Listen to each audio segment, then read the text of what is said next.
अस्सलाम वालेकुम गाइस, उम्मीद है कि आप सब खैरियत से होंगे।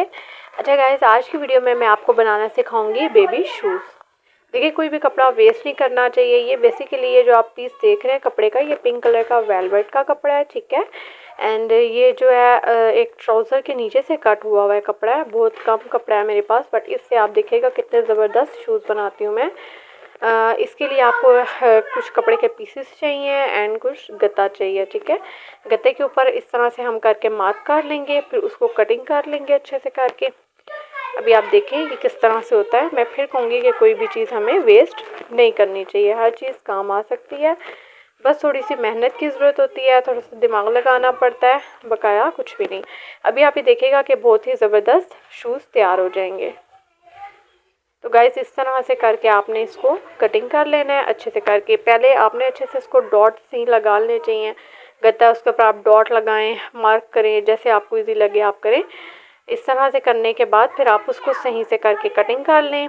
जब 2 जूते बनाने हैं तो फिर उस हिसाब से 2 आपने कटिंग करने हैं।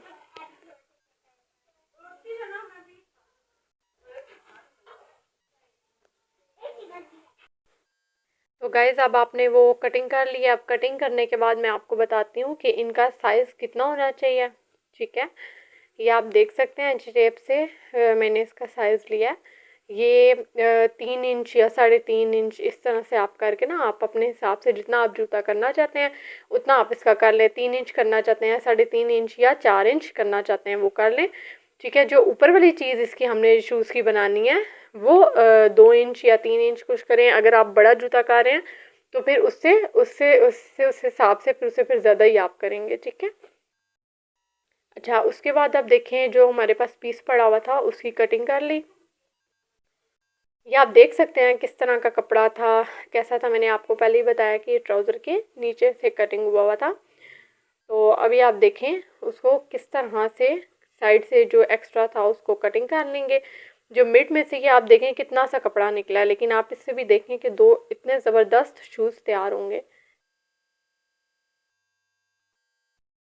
तो गाइज़, इस तरह से करके आपने बीच में उसको गत्ते को रख कर उसके साइज़ के अकॉर्डिंग आपने इसको पीसेस में कट कर लेना है।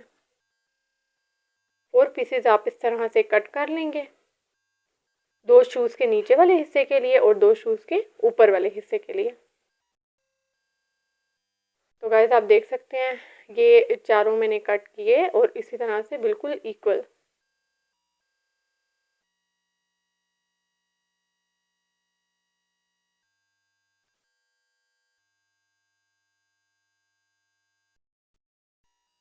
तो इसके बाद गाइज़ चलते हैं मशीन की तरफ, ठीक है। पिंक कलर का मेरे पास कपड़ा था, तो हम इसमें जो इसमें फिरकी नीचे डलती है उसमें पिंक कलर का ही धागा पहले डालेंगे, फिर ऊपर पिंक कलर की नलकी लगाई। इसके बाद आप देख सकते हैं कि किस तरह से इसको इक्वल करके हमने स्टिच करना है। गाइस, मैं यहाँ पर आपको एक बात बताती जाऊँ कि मुझे स्टिचिंग में इतना इंटरेस्ट नहीं है, ठीक है। ना ही मुझे स्टिचिंग करना आता है। तो बट यह है कि इस तरह की चीज़ें मैं बनाती रहती हूँ। बट ये कि शूज़ मैंने फ़र्स्ट टाइम बनाए हैं, इससे पहले मैंने कभी ये शूज़ नहीं बनाए। यार, मैंने फ़र्स्ट टाइम ही बनाया। बट वैसे आर्ट को लेकर आप कोई भी चीज़ कह लें, डेकोरेशन पीसेस, इस तरह से मैं काफ़ी चीज़ें बनाती रहती हूँ।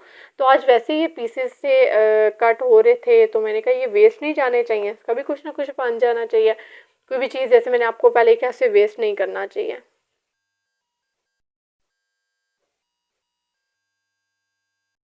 अभी आप देखिएगा कि इससे कितने ज़बरदस्त शूज़ बनेंगे। अच्छा गाइस, ऐसा है कि मेरे पास जितना कपड़ा बचा था उसके अकॉर्डिंग मैंने बिल्कुल ज़ीरो साइज़ शूज़ बनाए थे, और ज़ीरो साइज़ शूज़ ही उसमें बन सकते थे, कपड़ा इतना था, ठीक है। आपके पास जितना कपड़ा हो या जितना आप बेबी शूज़ का साइज़ रखना चाहें आप उसके अकॉर्डिंग आप रख सकते हैं। बट मेथड यही है, आप इसी मेथड से उसे स्टिच करेंगे, इसी मेथड से कटिंग करेंगे तो आप देखिएगा इंशाल्लाह आपके भी बहुत अच्छे बनेंगे।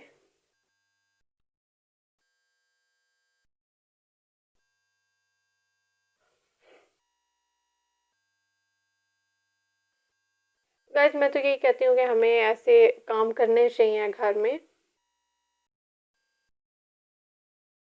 स्पेशली उन औरतों को जो घर में फ्री होती हैं, ज़्यादा टाइम फ्री होती हैं, मोबाइल देखती हैं, तो उनसे बेटर है कि हमें ऐसा कोई ना कोई काम कर लेना चाहिए।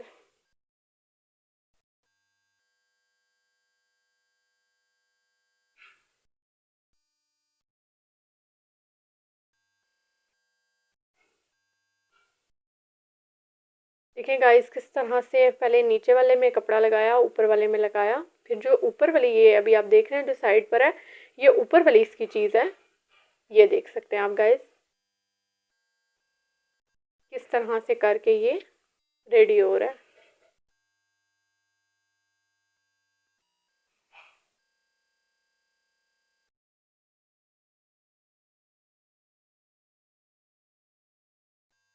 ठीक है गाइस, ऐसा है कि जो इसके ऊपर वाले जो ऊपर जो स्टेप आ रहा है उसको पहले हम सिर्फ एक साइड से ही स्टिच करेंगे। दोनों साइड से अगर आप एकदम से स्टिच कर देते हैं तो वो बिल्कुल भी सही से स्टिच नहीं होगा, और वो स्टिच होने के बाद फिर बहुत अजीब भी लगेगा, और मशीन पर तो ऐसे स्टिच दोनों साइड से हो ही नहीं सकता। अभी आप देख सकते हैं एक साइड से इजीली स्टिच हो चुका है, बट ये दूसरी साइड से स्टिच नहीं हो सकता। अगर आप ट्राई भी करते हैं तो दूसरी साइड से स्टिच इस मशीन पर कभी भी नहीं होगा। ये वो नॉर्मल मशीन है गाइस जो हम नॉर्मल ड्रेस स्टिचिंग के लिए यूज़ करते हैं, ये वो वाली मशीन है। तो उसी पर ही मैंने भी ये स्टिच किए हैं, ये शूज़ मैंने उसी पर ही बनाए। तो गाइस एक साइड से आप जो उसका ऊपर वाला स्टेप है उसे उसके साथ स्टिच करेंगे। फिर उसके बाद आप देखें बकाया जो भी उसकी जो भी जगह रह जाती है वहाँ पर आप पिंक वेलवेट सब स्टिच कर लेंगे। फिर जो ऊपर स्टेप है उसको आप इस तरह से सुई धागे से अलग से उसको अंदर करके एक बहुत अच्छे तरीके से करके लगाएंगे, ताकि वो बुरा ना लगे, अच्छा लगे, बिल्कुल ऐसे जूता लगे जैसे आप बाहर से लेते हैं। तो गाइस ये आप देख सकते हैं ये कितना अच्छा शूज़ रेडी हो रहा है।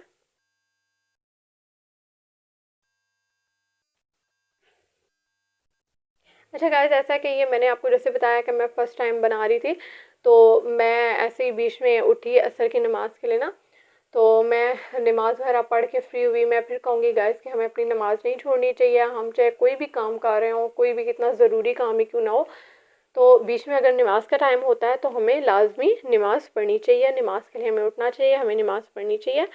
तो गाइस मैंने भी असर की नमाज़ पढ़ी। नमाज़ पढ़कर जब मैंने इनको शूज़ मैं दोबारा स्टार्ट करने लगी तो मैंने सोचा कि ये तो बहुत सिंपल से बन रहे हैं, मतलब इसमें कुछ और ऐड किया जाए। तो फिर मेरे माइंड में ये आया कि इसके पीछे अगर एक और स्टेप लगा दिया जाए, इससे ये है कि छोटे बच्चों के पाँव में वो चल तो सकते नहीं हैं, तो अगर हम उनके पाँव में जूता पहनाएं तो वो ठहरेगा नहीं। तो ये है कि पीछे स्टेप लगाने से जूता पाँव में ठहर भी जाएगा, और ये एक थोड़ा अच्छा भी लगेगा, बिल्कुल सिंपल बनाने से अच्छा है। फिर उसके बाद मैंने सोचा कि इसके ऊपर अगर बटन्स लग जाएं मिड में तो ये और भी ज़्यादा अच्छा लगेगा।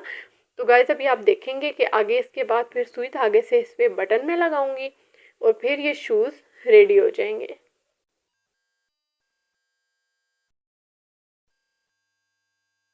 अच्छा गाइस ऐसा है, यहाँ पे मैं आपको एक और बात बताती चलूँ। ये जैसे आप देख रहे हैं कि यहाँ पे काफ़ी टाइम लग रहा है एक स्टेप को स्टिच होते हुए। ऐसा इसलिए है कि ये मैं अपने घर में तो थी नहीं, मम्मी की मशीन पे मैं से स्टिच कर रही थी, तो मुझे यही डर था कि ये ख़राब ही ना हो गई हो, बट थैंक गॉड ख़राब नहीं हुई। तो गाइस ये हो गए हमारे shoes ready. Thanks for watching. आप मुझे कमेंट में बताइएगा आपको कैसे लगे।